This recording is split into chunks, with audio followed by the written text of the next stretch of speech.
اعوذ باللہ من الشیطان الرجیم بسم اللہ الرحمن الرحیم نحمدہ ونصلی علی رسولہ الکریم اما بعد فاعوذ باللہ من الشیطان الرجیم بسم اللہ الرحمن الرحیم۔ میرے محترم دوست احباب پیر بھائی صاحبان و دیگر جو دوست بھی مجھے سن رہے ہیں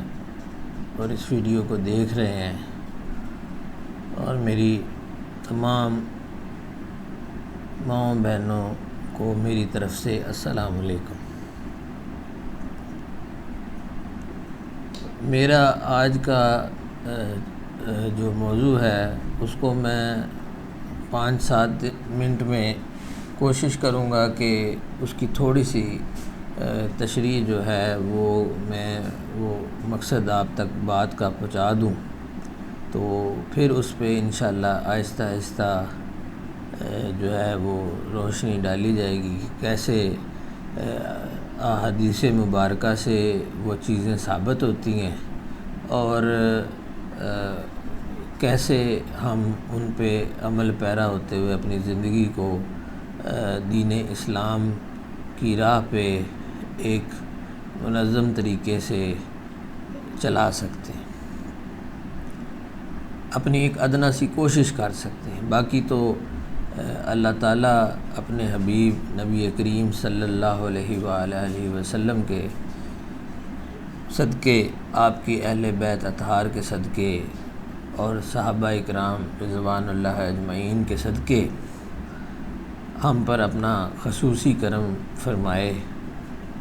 کیونکہ جو دور حاضر ہے وہ اس میں فتنہ اتنا زیادہ پھیل چکا ہے کہ اپنے آپ کو گندگی کے چھینٹوں سے بچانا بہت مشکل ہو گیا، اور جو نفسا نفسی کا ایک عالم بن چکا ہے وہ اتنا خطرناک صورتحال اختیار کر گیا ہے کہ بھائی بھائی کا نہیں رہا، کوئی رشتہ دار اپنا نہیں رہا، کوئی دوست نہیں رہا، ہر بندہ ایک دوسرے کے ساتھ کسی نہ کسی لالچ، کسی نہ کسی اپنے مقصد کے تحت چل رہا ہے۔ تو بڑی منافقت کا جو یہ عالم ہے، اس میں اللہ تعالیٰ اپنے کرم سے ہی ہمیں محفوظ رکھے اور ہماری جو غلطیاں ہیں، گستاخیاں ہیں، کوتاہیاں ہیں، انہیں اپنے کریم اور بڑے ہی پیارے اور محبوب نبی کریم صلی اللہ علیہ وآلہ وسلم آپ کی ذات بابرکات کے صدقے ہمارے ان گناہوں کی معافی ہمیں عطا فرمائے، اور اس دنیا میں بھی ہمارے لیے باعث خیر و برکت معاملات ہوں، اور جو ابدی زندگی ہے اس میں بھی ہمارے لیے بہتری ہو۔ تو میں ویڈیو کے اس پوائنٹ کی طرف آتا ہوں کہ اپنا جو میں ایک پیغام آپ تک پہنچانا چاہتا ہوں کہ دور حاضر میں جس طرح میں نے فسادات کا، فتنوں کا ذکر کیا ہے، اس میں یہ بتانا چاہتا ہوں کہ دین اسلام کو بہت تلخ کر کے اور بڑا سخت بتا کے تو نوجوان نسل کو اور اس نفسا نفسی کے عالم میں جو دوڑ کا عالم ہے، اس میں اس کی ایسی منظر کشی کی گئی ہے اور کی جا رہی ہے جو کہ ایک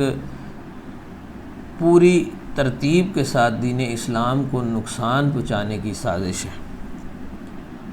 کہ دین اسلام ہمارا بہت سخت ہے، اس میں ایسے قدم اٹھا تو ایسے پکڑ ہو جائے گی، ایسے ہوا تو ایسے ہو جائے گا، حالانکہ حضور نبی کریم صلی اللہ علیہ وسلم آپ کی ذات بابرکات،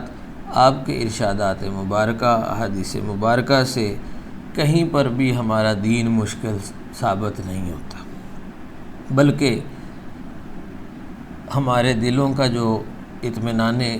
ہمارا اطمینان قلب ہے وہ اللہ تعالیٰ کی یاد میں ہے۔ تو اگر اللہ تعالیٰ کی یاد اتنی مشکل ہوتی تو پھر تو صحابہ اکرام کا، اہل بیت کا تو جینا محال ہو چکا ہوتا اگر دین مشکل ہوتا۔ تو اگر اس کا مطلب ہے کہ اگر دین مشکل نہیں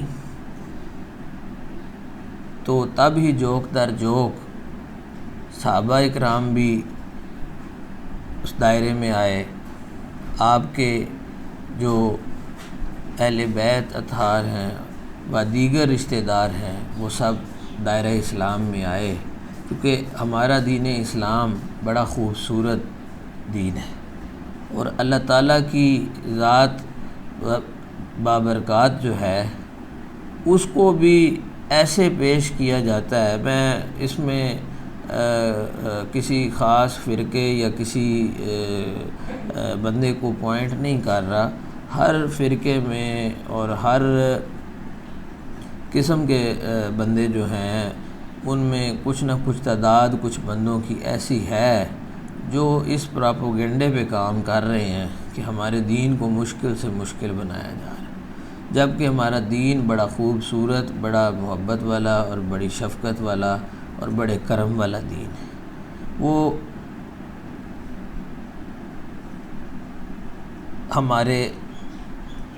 ہماری نیت کو دیکھا جاتا ہے، ہمارے ظاہری معاملے کو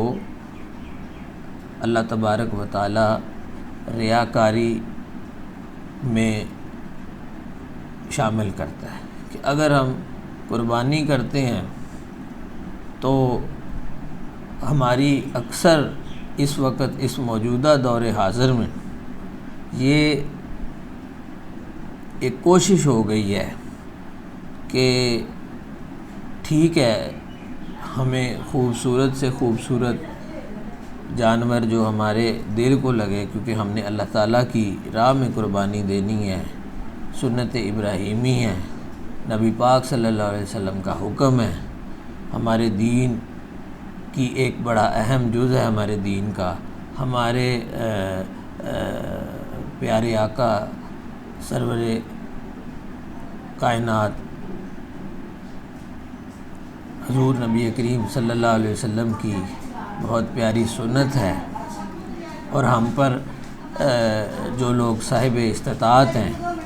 ان پر فرض ہے۔ تو اس کے لیے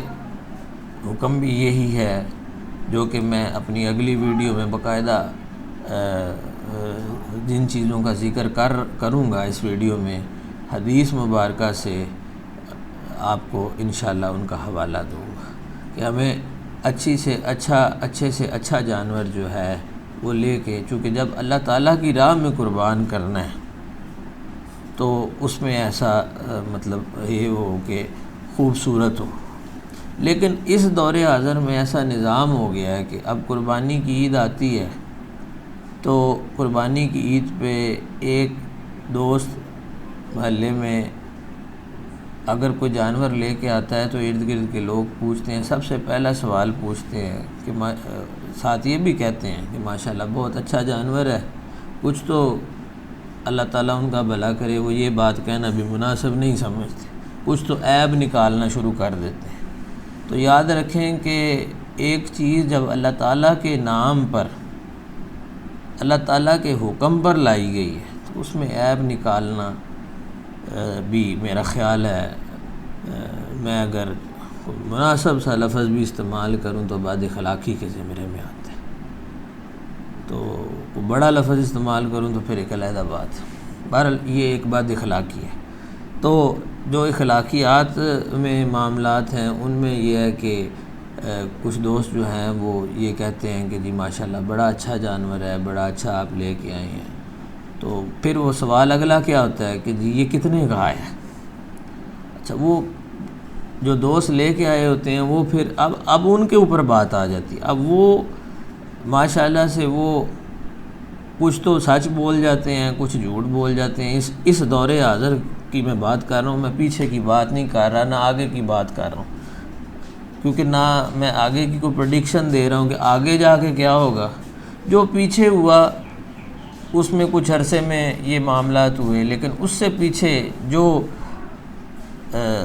تبع تابعین کے دور تک اور اللہ کے ولیوں کے دور تک یہ نظام رہا، تو اس وقت ایسا نہیں تھا۔ تو کسی نے کہا جی میں 1,00,000 روپے کا لے کے آیا ہوں، میں ایک مثال دے رہا ہوں، 1,00,000 روپے کا لے کے آیا ہوں۔ کسی نے کہا جی آپ مہنگا لے آئے ہیں۔ اب وہ صاحب یا 1,00,000 کا لے کے آئے ہیں یا 80,000 کا لے کے آئے ہیں، تو انہوں نے لاکھ کا کہہ دیا۔ اول انہیں اس کی قیمت بتانا مقصود ہی نہیں ہونا چاہیے۔ وہ صرف اگر یہ کہہ دیں کہ بھئی میں اللہ کی رضا کے لیے لے کے آیا ہوں، تو اللہ پاک نے مجھے عطا کر دیا، میرا جتنا بجٹ تھا میں اس میں بہتر سے بہتر اپنی کوشش کے ساتھ لے آیا۔ تو اگر کوئی دوست کہے کہ جی آپ بھی میرے ساتھ چلیں، تو چل کے مجھے بھی ایسا کوئی خوبصورت جانور لے دیں، تو بالکل اس کے ساتھ جانا چاہیے، کیونکہ ایک دفعہ اس بندے کو تجربہ چونکہ ہو چکا ہوتا ہے، تو یہ ایک صدقہ جاریہ والا کام ہے۔ صدقے والا کام مطلب ایک خوشنودی والا کام ہے، صدقہ جاریہ نہ کہیں، خوشنودی والا کام۔ تو اب کچھ دوست وہاں پہ فوری طور پہ کچھ دوست یہ سوچ رہے ہوتے ہیں کہ بھئی محلے میں یہ بندہ 1,00,000 روپے کا جانور لے کے آیا ہے، اس کا 3 من وزن ہے، اس کا 4 من وزن ہے، اس کا 2 من وزن ہے، یہ سنہری رنگ کا ہے، اس کے اندر 2 دبے سفید بھی ہیں، اس کا منہ ایسا ہے، اس کی ٹانگیں ایسی ہیں، الغرض کہ بڑا اچھا ہے، لیکن ہم نے اس سے بڑا لانا ہے۔ ٹھیک ہے، اب یہاں پہ بات یہ آ جاتی ہے، اب وہ کہ اگر آپ کی جیب اجازت دیتی ہے تو آپ جائیں، جا کے بے شک 20 من کا لے آئیں، 50 لاکھ کا لے آئیں، 20 لاکھ کا لے آئیں، 10 لاکھ کا لے آئیں، لیکن اس نیت سے گھر سے مت جائیں کہ آپ وہاں پہ جا کے آپ اس نیت سے جا رہے ہیں کہ میں نے جو ہماری گلی میں یا محلے میں کچھ 4 جانور میں نے دیکھے ہیں، میں نے ان سے بڑھ کے لانا ہے، کیونکہ وہ ریاکاری میں آ جائے گا۔ اس وجہ سے ہماری وہ قربانی قبول ہونے میں معاملہ مشکوک ہو جاتا ہے۔ میں اس کو لفظ مولویوں کی طرح مولوی حضرات ہمارے سر کا تاج ہیں، علماء کرام، میں ساروں کی بات نہیں کر رہا، چند ایک عناصر کی بات کر رہا ہوں، کہ جو فتویٰ بھی لگا دیتے ہیں کہ جی یہ تو حرام ہو گیا، حالانکہ کیسے قربانی کیسے حرام ہو سکتی ہے؟ ریاکاری کی وجہ سے اللہ تعالیٰ کی ناپسندیدگی میں تو آ سکتی ہے، لیکن گوشت حرام تو نہیں ہو سکتا۔ دوسرا جو ہے کہ پھر قربانی کے اصل مسئلے کو دیکھا نہیں گیا، چونکہ تقریباً کچھ عرصہ رہ گیا ہے عید الاضحیٰ میں، تو میں اس لیے اس پہ ذرا اس ٹاپک پہ تھوڑا سا آپ کی توجہ دلانا چاہتا ہوں، کہ تاکہ کچھ چیزوں کا میں کوئی عالم فاضل نہیں ہوں، فقیر آدمی ہوں، فقیر مانگنے والا، دنیا داروں سے مانگنے والا نہیں، مجھے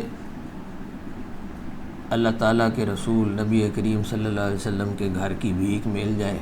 یہ میرے لیے بڑا انعام ہے۔ تو اب اس سے اگلا عمل یہ آ جاتا ہے کہ ہم گوشت جو ہے وہ کروانے کے بعد اچھی جو تین جو حصے اللہ تعالیٰ نے حکم فرمایا کہ قربانی کے 3 حصے کرو گوشت کے، ایک اپنا، ایک غربا و مساکین کا، ایک رشتہ دار دوست احباب کا۔ اب ہم وہاں پہ کیا کرتے ہیں کہ اچھی کسائی کو کہا جاتا ہے کہ بھئی اس میں سے ران بھی علیحدہ کر دینا، اس میں سے دستی کا گوشت بھی علیحدہ بنا دو، اور یہ وزن جو ہے کر کے ایک سائڈ پہ کر دو، اس کے بعد کچھ اور اچھا گوشت جو ہے اسی طرح کا اس کا بھی ایک حصہ کر دو۔ اب جو پیچھے رہ جائے گا وہ غربا و مساکین کے لیے ہم اس کو بڑے شوق سے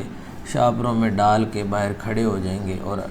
آواز لگانی شروع کر دیں گے، اور آواز لگانے کا تو اب وقت ہی نہیں رہا کہ لوگ بیچارے جو ہے وہ اس حد تک مجبور ہو چکے ہیں کہ وہ گھر گھر جا کے پوچھتے ہیں کہ گوشت مل جائے گا، اور آگے سے افسوس صد افسوس جواب یہ آتا ہے کہ نہیں، ہم تو بانٹ چکے ہیں۔ اب ہوتا کیا ہے کہ ہم تقریباً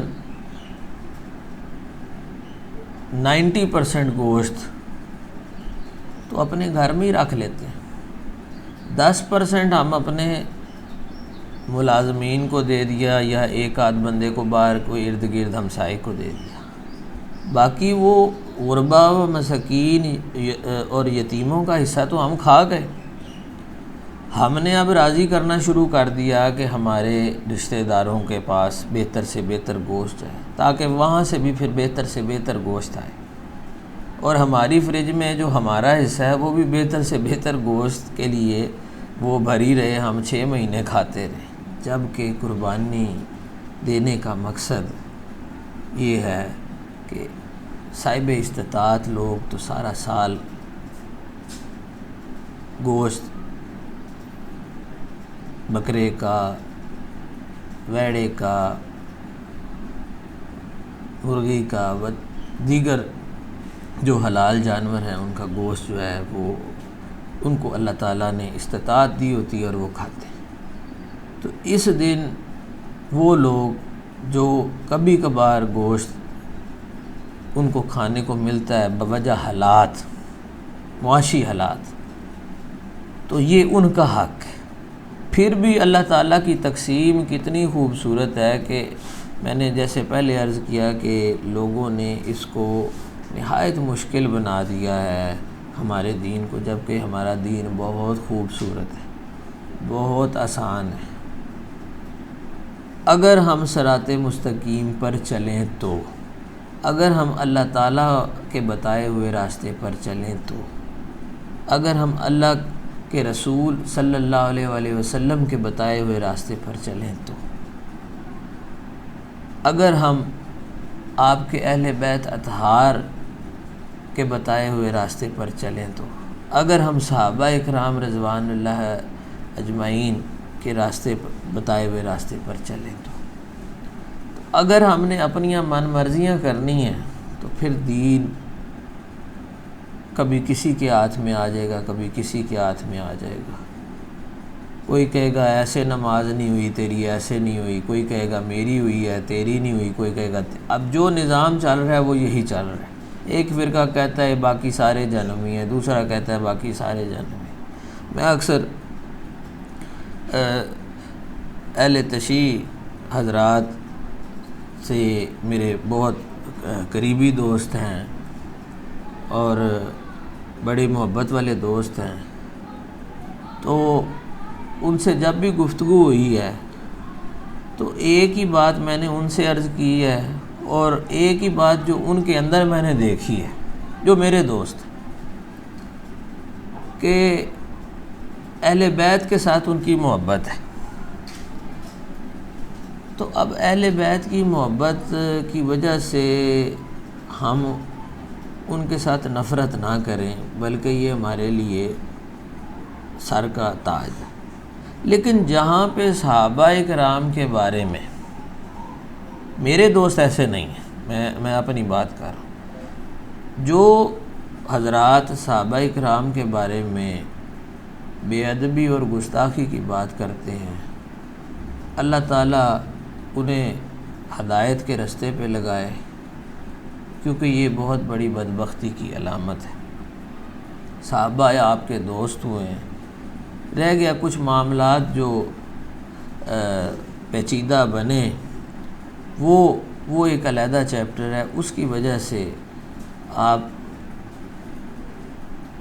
اہل تشیع حضرات کی جو محبت اہل بیت کے ساتھ ہے اس کو جھٹلا نہیں سکتے۔ وہ بڑی خوبصورت محبت ہے۔ سادات اکرام کے ساتھ جو محبت ہے وہ ان کی بڑی خوبصورت محبت ہے۔ یہ میں ان لوگوں کا ذکر کر رہا ہوں جو صحابہ اکرام کی گستاخی نہیں کرتے، ٹھیک ہے، جو اہل بیت سے محبت کا ان سے زیادہ اظہار کرتے ہیں۔ یہ کوئی گناہ نہیں کہ ہم ان کو اس بات پہ کافر منکر قرار دیتے ہیں۔ باقی تو پھر میں نے جیسے ذکر کیا ہے کہ کچھ حضرات تو بڑے بڑے فتوے لگا دیتے ہیں، اللہ تعالیٰ ہمیں ان فتووں سے تھوڑا سا معافی عطا فرمائے۔ ہاں، جہاں پہ فتویٰ لگنا چاہیے وہاں لگنا چاہیے، لیکن جہاں نہیں لگتا دھکے سے نہیں لگانا چاہیے۔ ہمارے دین کو مشکل اس چیز نے بنایا ہے، تو اس لیے یہ بات جو ہے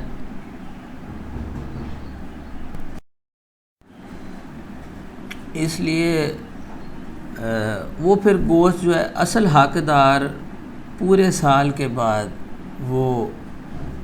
مسکین لوگ، وہ یتیم لوگ، بچے، یا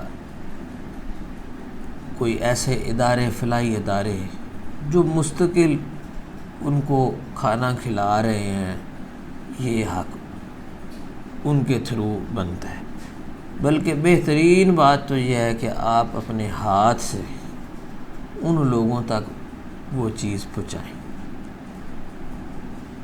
تو اگر آپ سمجھیں کہ میرے لیے یہ چیز مشکل ہو رہی ہے، تو پھر آپ ان مختلف جو فلاحی ادارے ہیں ان میں سے دیکھیں کہ کون سا ادارہ جو ہے واقعی فیئر پالیسی کے ساتھ لوگوں کی خدمت کر رہا ہے، مسکین لوگوں کی خدمت کر رہا ہے، یتیموں کی خدمت کر رہا ہے، کفالت کر رہا ہے، ان کو مطلب آپ اس میں رکھیں۔ تو ایک تو یہ بہت، تو پھر ہم کہتے ہیں کہ ہمارے پہ ہماری مشکلات حل نہیں ہوئی، جی ہم نے تو 1.5 لاکھ کا جانور بھی لیا، ہم نے قربانی کی، ہم نے ایسے کیا ویسے کیا، لیکن اس کے بعد ایسے ہو گیا۔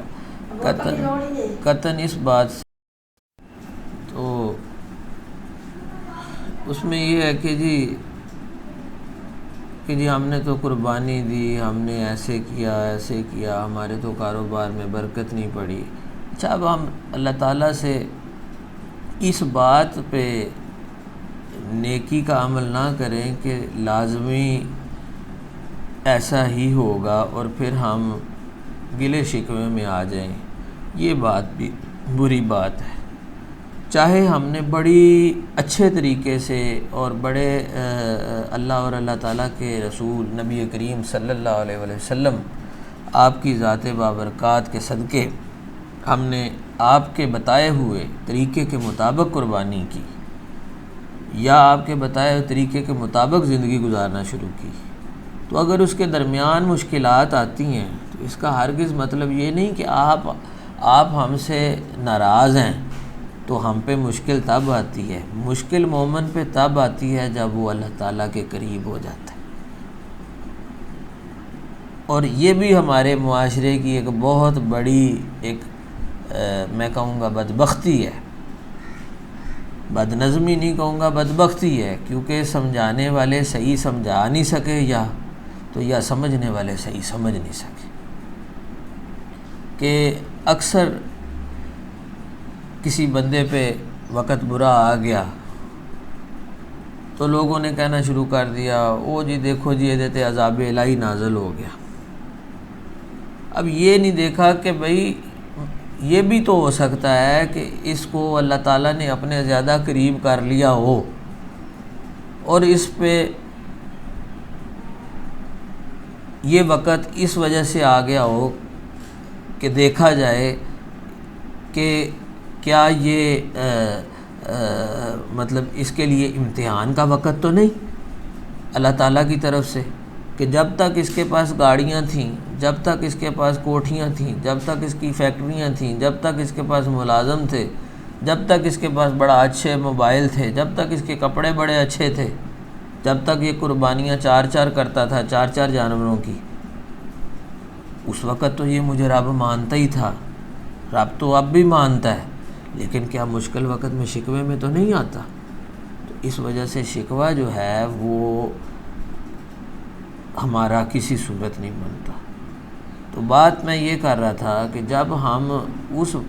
قربانی کو ریاکاری میں لے گئے تو ریاکاری میں جانے کے بعد ہمیں اللہ تعالیٰ سے معافی مانگنی چاہیے اور اگلے سال کے لیے اس بات کا عزم کرنا چاہیے کہ اللہ پاک ہمیں اپنے حبیب نبی کریم صلی اللہ علیہ وآلہ وسلم کے صدقے ریاکاری کے بغیر قربانی کے جذبے سے سرشار کرے اور جو حقدار ہیں ان کو ان کا حق پہنچے، رشتہ داروں کو رشتہ داروں کا حق پہنچے، غریبوں مسکینوں کو ان کا حق پہنچے، جو ہمارے اپنے گھر کا حق ہے۔ اللہ تعالیٰ نے جو قانون اللہ تعالیٰ نے بنایا ہے، جو شریعت میں حکم لاگو ہے، ہم اس کو بائی پاس کسی صورت نہیں کر سکتے۔ تو اللہ تعالیٰ نے کوئی چیز سوچ کے ہی کوئی اس میں حکمت ہے نا رب تعالیٰ کی، کہ اس نے 3 حصے فرمائے ہیں۔ ہاں اپنی خوشی سے کوئی اپنا بھی دے دے تو یہ اس کی اور بلندی ہے، لیکن رشتہ داروں کا رشتہ داروں کو دے دیں، رشتہ دار اپنی مرضی سے آگے کسی غریب کو دے دیں، یہ بھی ان کی ایک بلندی ہے اگر وہ صاحب استطاعت ہے۔ تو اس لیے اس بات پر اب جو ہے وہ ضرور کریں۔ تیسرا یہ میں کہنا چاہوں گا کہ اکثر لوگ قرض اٹھا کر صرف کہ ہماری برادری میں بات نہیں دی رہتی، اس نے بکرا لیا جی، اس نے 70,000 کا بکرا لیا، تو ہم نے جب تک 75,000 کا بکرا نہیں لینا ہماری جان نہیں چھوٹنی، ٹھیک ہے جی۔ اب جی اس نے 1 لاکھ روپے کا ویڑا لیا، 1.5 لاکھ کا ویڑا لیا، اب جب تک ہم 20,000 مہنگا نہیں لیں گے فائدہ نہیں ہوگا۔ بھئی اگر آپ کی جیب اجازت دیتی ہے، آپ صاحب استطاعت ہیں تو قربانی کریں اور ان پیسوں کی کریں جو پیسے آپ کے پاس موجود ہیں، جو اللہ تعالیٰ نے آپ کو عطا کیے ہیں اور جن کی آپ قربانی کے مستحق ہیں، ٹھیک ہے۔ قطعاً اس میں کوئی قرض والا پیسہ شامل نہ کریں، کیونکہ جب آپ کسی کو دکھانے کے لیے آپ نے 1 لاکھ روپیہ جوڑا ہے، میں اس کی بھی مثال دیتا چلوں، 1 لاکھ روپیہ آپ نے جوڑا ہے، اللہ تعالیٰ نے آپ کو 1 لاکھ روپے کی استطاعت دی ہے کہ آپ 1 لاکھ کا جانور جو ہے لے سکتے ہیں، تو آپ اب اپنے شریکے کو یا اپنا جی رشتہ داروں کو کہ جی وہ میرا شریک ہے جی، وہ باتیں کرے گا،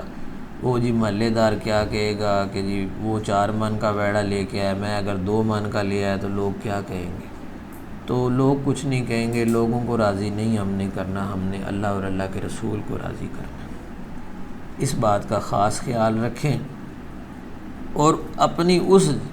جو آپ نے سوچا ہوا ہے اس کے مطابق جانور لائیں۔ میں الحمدللہ اس بات پہ یقین رکھتا ہوں کہ اللہ تعالیٰ آپ کے اس معاملے پہ، جب آپ کی نظر صرف اور صرف اس بات پہ ہوگی نا کہ میں نے یہ قربانی سنت ابراہیمی اللہ اور اللہ کے رسول نبی کریم صلی اللہ علیہ وآلہ وسلم کی رضا کی خاطر کرنی ہے، تو اللہ تعالیٰ آپ کی اس رقم میں ہی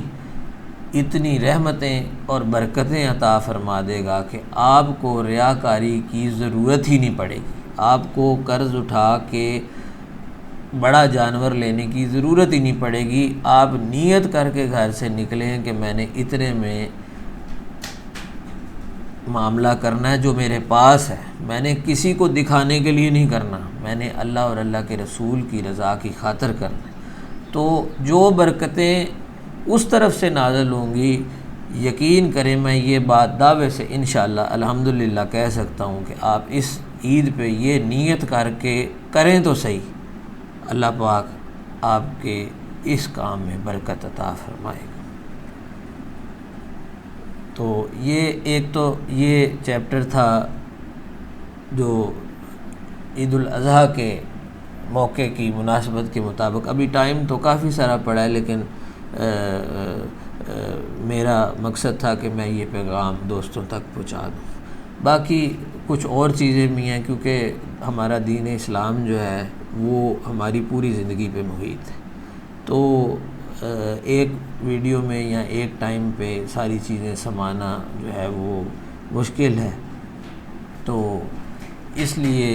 باقی میں یہ چاہوں گا کہ کسی بندے کو کسی قسم کا کوئی سوال کا جواب چاہیے ہو، حوالہ چاہیے ہو حدیث مبارکہ سے، تو وہ کومنٹس پہ رابطہ کر سکتا ہے، میرا موبائل پہ مجھ سے رابطہ کر سکتا ہے۔ اللہ تعالیٰ ہمیں اپنے محبوب نبی کریم صلی اللہ علیہ وسلم کی غلامی کی توفیق عطا فرمائے، اور ہمیں بہتر سے بہتر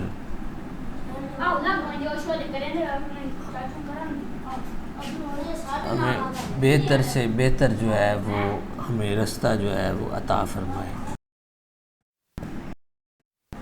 اور ہماری غلامی کو قبول و منظور فرمائے۔ تو باقی جو دوست دیکھ رہے ہیں وہ ایک وظیفہ میں بتانا چاہوں گا کہ حضور شیخ الاسلام کریم غریب نواز حضور خواجہ قمر الدین سیالوی رضی اللہ تعالیٰ عنہ، آپ فرماتے ہیں کہ میں ساری زندگی اس جستجو میں رہا کہ کون سا ایسا وظیفہ ہے جس میں ایک وقت میں ہی اللہ تعالیٰ کی حمد و ثنا اور نبی کریم صلی اللہ علیہ وآلہ وسلم کی شان اقدس میں آپ کی شان بیان ہو سکے۔ تو میں اس نتیجے پر پہنچا، آپ نے فرمایا حضور خواجہ قمر الدین سیالوی رضی اللہ تعالیٰ عنہ آستانہ عالیہ سیال شریف کے چوتھے سجادہ نشین،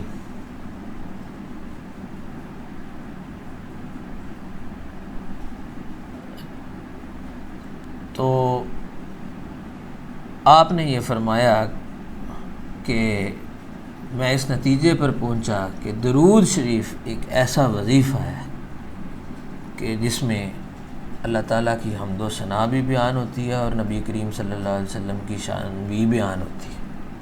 اور درود شریف کی ہی یہ فضیلت ہے کہ جب مسلمان اپنی کسی پریشانی میں مشکل میں جب ہوتا ہے یا اللہ تعالیٰ سے دعا مانگتا ہے، اس کی طرف رجوع کرتا ہے، تو اس کی دعا آسمان اور زمین کے درمیان رک جاتی ہے۔ تو اگر وہ اول آخر درود شریف پڑھ کے دعا مانگے تو دعا چیرتی ہوئی آسمان کو اوپر اللہ تعالیٰ کی بارگاہ میں جاتی ہے اور اللہ تعالیٰ اسے قبول و منظور فرماتا ہے۔ تو میں یہ نصیحت کرنا چاہوں گا کہ درود شریف کا زیادہ سے زیادہ ورد کریں، اور خاص طور پہ جمعے والے دن 100 بار درود شریف جو ہے اس کو لازمی اپنی زندگی کا اصول بنا لیں، کیونکہ نبی پاک صلی اللہ علیہ وسلم نے اس بات کی نوید دی ہے، عطا فرمائی ہے ہمیں، کہ جو شخص 100 مرتبہ ہر جمعہ کو میرے پہ درود شریف درود پاک پڑھے گا تو میں اسے جنت کی بشارت دیتا ہوں۔ تو اس لیے 100 بار اس کا حوالہ اگر آپ لینا چاہیں تو کمنٹس میں مجھ سے آپ لے سکتے ہیں، میں انشاءاللہ آپ کو مکمل حوالہ بالکل دے سکتا ہوں۔ مستند بات کے ساتھ میں بات کر رہا ہوں، مولوی نہیں ہوں، علماء نہیں ہوں، وہ لوگ مجھ سے بڑے ہیں، وہ اللہ کا ولی نہیں ہوں، لیکن میں جو بھی بات کر رہا ہوں آپ سے مستند کر رہا ہوں۔ تو اس میں آپ کو حوالہ درکار ہوا تو ضرور انشاءاللہ میں کمنٹس میں آپ کو دوں گا۔ تو باقی ایک اور تسبیح ہے، اگر بہتر ہو تو اس کو ہر نماز کے بعد 101 بار اگر پڑھیں تو اللہ تعالی ہماری مشکلات میں آسانیاں عطا فرمائے، لیکن وہ تسبیح بھی اول آخر درود شریف کے ساتھ پڑھیں، یا کریموں کا ورد کریں 101 بار ہر نماز کے بعد۔ نماز کی پابندی کریں، کیونکہ شریعت جو ہے اس میں کوئی کمپرومائز نہیں، شریعت کے معاملات میں کوئی کمپرومائز نہیں۔ اللہ تعالی ہمارے دین و دنیا کے معاملات بہتر فرمائے۔ کوئی اور سوال ہو، کوئی کسی چیز کی پرابلم ہو، کوئی سوال آپ کے ذہن میں ہو تو آپ کومنٹس میں مجھ سے نمبر لے سکتے ہیں، مجھ سے رابطہ کر سکتے ہیں۔ میرے لیے اور میرے بچوں کے لیے بھی خصوصی دعا فرمائیں، اور میرے لیے خصوصی دعا فرمائیں کہ اللہ تعالیٰ مجھے اگر اس راستے پہ چلنے کی میں نے ایک ادنا سی کوشش کی ہے تو اس کو اپنی بارگاہ میں قبول فرمائے، اور مجھے ہمت دے کہ میں حق سچ کے ساتھ کھڑا رہوں اور صحیح بات آپ تک پہنچاتا رہوں، تاکہ میری آخرت کا سامان جو ہے وہ بہتر ہو سکے۔ جزاک اللہ۔ السلام علیکم ورحمۃ اللہ وبرکاتہ۔